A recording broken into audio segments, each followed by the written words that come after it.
Good morning, everyone. Today is my first official day of riding on the Celtic Rider Tour. So I'm done doing the part that I organized myself with the bike rental.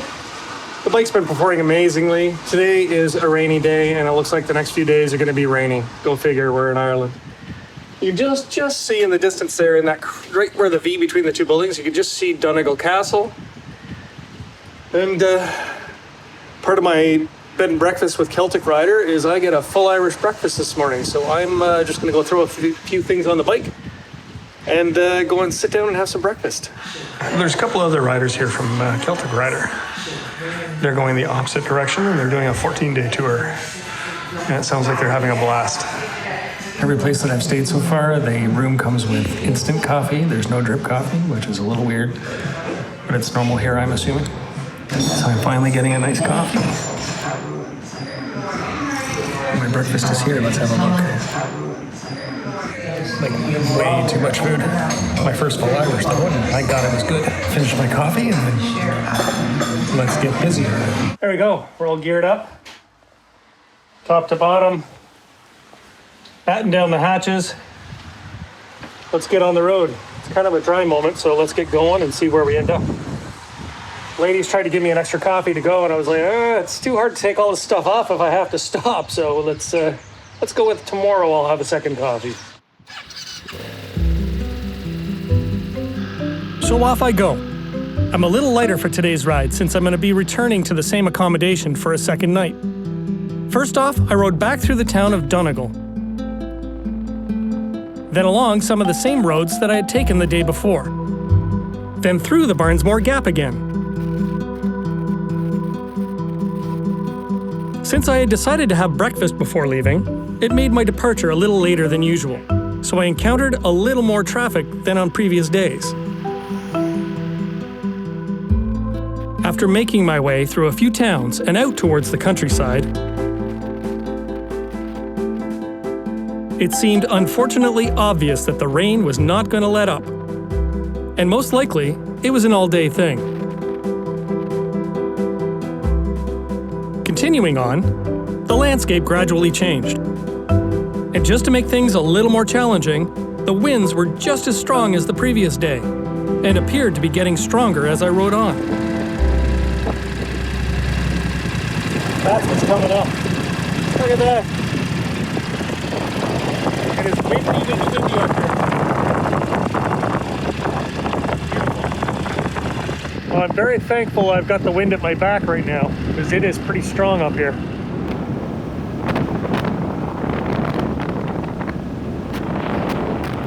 Another 20 minutes or so, I finally arrived at my first stop for the day, the Glenvay National Park.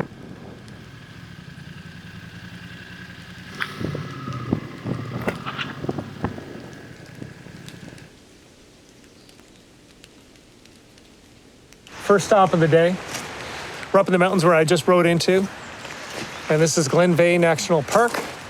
And there's a castle here. So I think they take you up by bus. You're not allowed to actually ride up to the actual castle. So I'm just secure. It's actually not raining very much right now. So I took the opportunity to take my jacket off and put rain gear on and keep my helmet dry and my jacket dry. Rain. Good God. And we're going to check the visitor center out and see if we can get a bus ride up to the castle. The castle itself is not open today. Not sure if that's because of COVID, but they just said it's not open, but the gardens are open and you can walk around the outside. The shuttle bus is a fee, €1 to go up and €2 to come down. So they get you up there and then charge you more to come back. €3, not a problem. So 2 buses have just arrived. They just got to go and sign in for the day, I guess. So we're on the first bus up there. And the rain has started to get heavy, so I lucked out being dry to change out. And then there's like a little information hut right near the bike, so I'll use that to get changed back in. But, wow. Sure is pretty around here. It's just gorgeous. The rain has just picked up. I think I'm going to be happy I'm in a bus going up there. So we just went through the main gates. I don't know if you can see them, but they have these lovely deer figureheads. Glenvay is the second largest national park in all of Ireland. The park is located in the northwest of County Donegal. It is described as a remote and hauntingly beautiful wilderness of rugged mountains, pristine lakes and waterfalls, with native oak woodland. The shuttle takes you along the edge of Loch Veigh and winds its way up to Glenvay Castle, which is what I'm here to see. Glenvay Castle is a 19th century castellated mansion built between the years of 1867 and 1873. It was originally built to be a hunting lodge. It is constructed primarily of granite, which the designer used in an effort to emulate the earlier Irish tower houses, which helps give it an older appearance. Its design and construction were intended to be in a remote mountain setting, with the inspiration being a Victorian idyllic Highland retreat. The corner tower overlooks Loch Veigh, with the mountains across the water. The tower also has a stairwell that leads down several levels and out. From there, you will find another series of stairs which take you towards a waterside oasis, which has a pool and a boathouse. From here, it's just a magnificent view.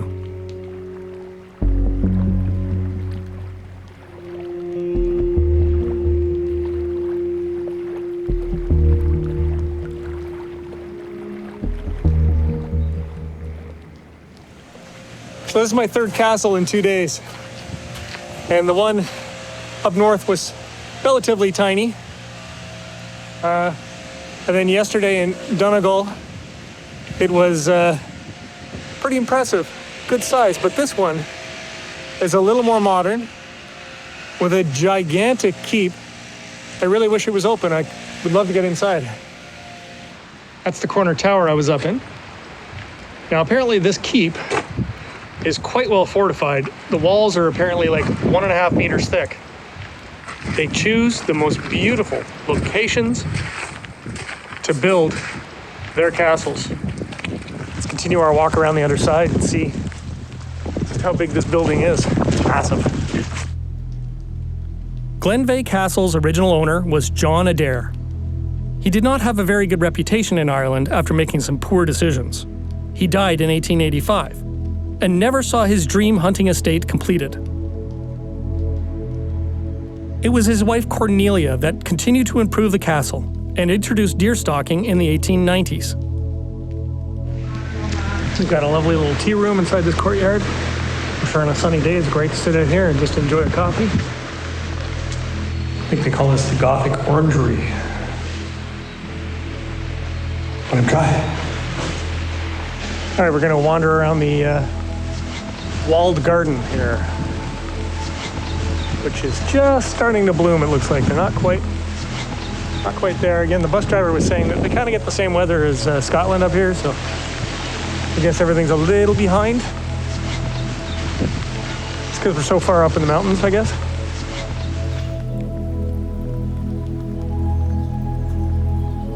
It was in the 1880s that the gardens were started at Glenvay. They were constructed for Cornelia Adair, whom had a gardener's house constructed in the walled garden for a Q-trained gardener to live and lay out the gardens.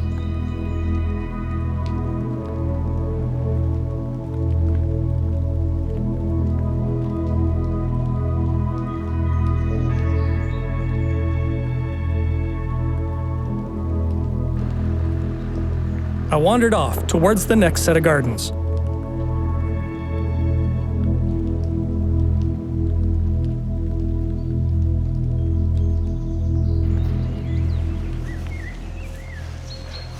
This area is called the Victorian Pleasure Garden. I'm assuming just for walking. You never know.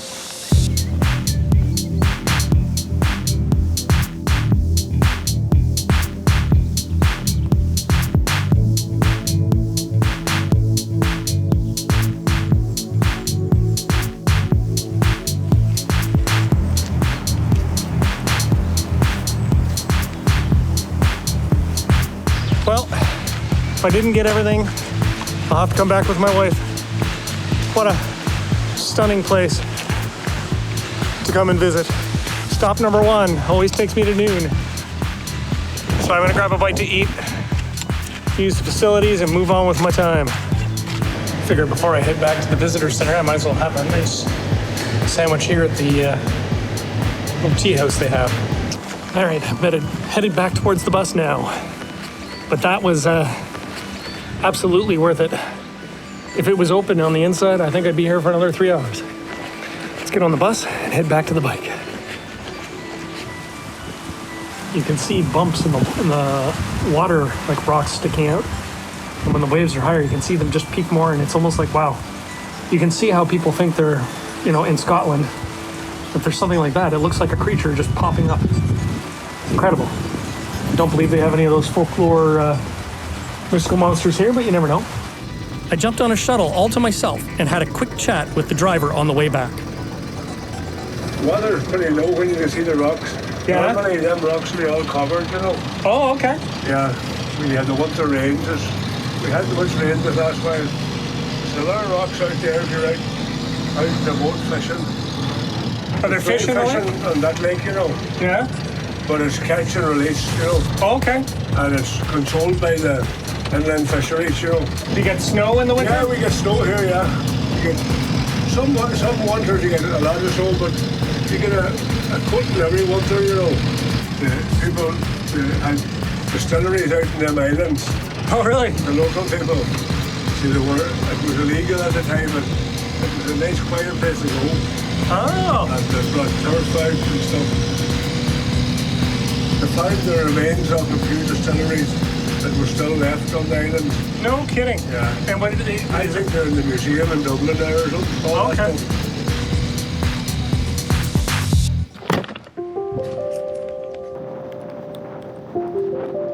Back on the road, the unrelenting winds continued to blow. The rain kept up, lightly at first. There were even little breaks every so often as I headed towards the coast. The roads became a little more narrow, and at points were almost empty.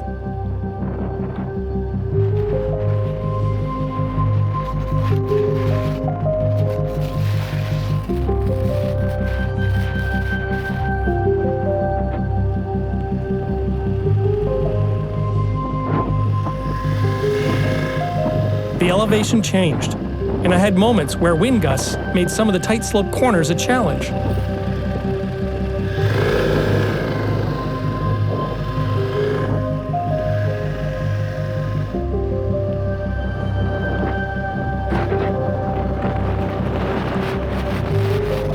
As I climbed higher towards the top, the winds became more and more severe.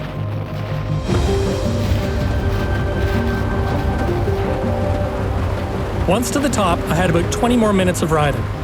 Unfortunately though, with the bad weather, I hadn't noticed that my camera was running low on memory. And sadly, for this last section, I have no video of the heavy rains that were up ahead. Worse than that, upon arrival to my destination, I had to make a tough decision based on my health and skill level of riding. So I don't know if you can see the clouds moving past that hilltop over there. It is incredibly windy today. And I've just found myself a little valley at the welcome center for the Slieve League Cliffs. And basically, the gentleman at the entrance does not recommend a motorcycle go up there. So he recommends you park and walk. It's a 2 kilometer walk. So I don't know if me, soaking wet, cold, in gear, exhausted, can do that, or if it's wise. So, I hate to say it, but I think I'm gonna tap out and choose to come back another time. I'm sure it's incredible to see, and if the weather was a little bit nicer, but like I'm being pushed right now by the wind and I'm down in a valley behind a building. It has just been throwing me around for the last hour and a half, more than that now. And I just don't think it's smart at all. Probably could do it, but I don't think it's smart. So I'm gonna not gonna attempt it. I'm going to try and put some gloves back on because my hands are soaking wet now. Because it's been raining, and there's literally a clearing right now. Like, wow, there's a nice little clearing coming in the sky, but it's all blowing out. Can't even really see it. Yeah, so I'm a little disappointed, but I'm gonna err on the side of caution and not put myself at risk, either by taking the motorcycle up there like an idiot, which I could probably do, by like just the back road I just took all the way here to get to this town with switchbacks and whatnot. We're all single lane and cars doing 80. It's incredible how fast cars go. Anyways, I think I'm just too tired already. It's been a long, hard day. And I'm too early in the season for me to be crazy. So we're gonna save the Slieve League Cliffs for another time. And I'm sorry, I'm disappointed. And my camera, the other camera died. So on the way here, we didn't get any video footage, which sucks. Because it was pretty goddamn incredible. And nerve-wracking. But the gusts of wind are just, like, they're throwing me around. It's a pretty light bike. Yeah, and when the rain kicks in, it kicks in, and when the rain stops, it's kind of nice, like right now. So, damn. Pretty sad. On the next episode, the weather has its ups and downs again. And that's it for this accommodation. It's about 250 kilometers away, or the ride is today. It's not that far away. Wind looks pretty high. I make a stop in a tiny town and pay my respects. Then ride past another COVID closure. It was brutal windy and raining. You sell anything that says Ireland on it? Yeah.